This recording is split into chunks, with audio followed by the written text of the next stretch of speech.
Okay, so hello, just noting a quick note, so to speak. It's with regard to author, researcher identifiers and the value, and this is the question I'm really trying to ask is, what is the motivation and the value for both the researcher as they get on with doing their research and the institution? And so here's a basic idea. Here's time going down. A researcher in their life working on their research paper, obviously putting their identifier on it, whether that's an email or an HTTP identifier. The institution obviously being able to then mint a profile page for that researcher.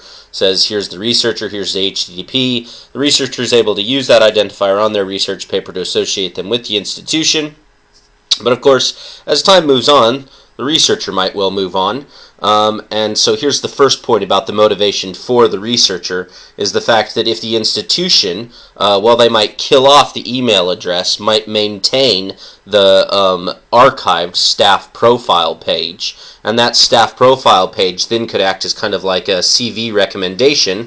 And the researcher could then use that CV recommendation to link through on something like their LinkedIn profile, which would fill in data about what they did at the institution. If the data was in the right format, obviously, and it could be used in the LinkedIn profile. And so that would help them create their CV, which they would appreciate, and it would add value to them because it would also validate what the work that they did do at the institution. Now here's where the institution could get more value because it comes full circle. Because of course, as the researcher moves on to another institution and wants to start the process all over again, that institution would actually like that bit of data for themselves, and they would like it validated from the previous institution so that that original profile page would sync with the new profile page of the researcher as they moved on to another institution, and so forth and so on. So that's the kind of two-step motivation process for both researcher and institution.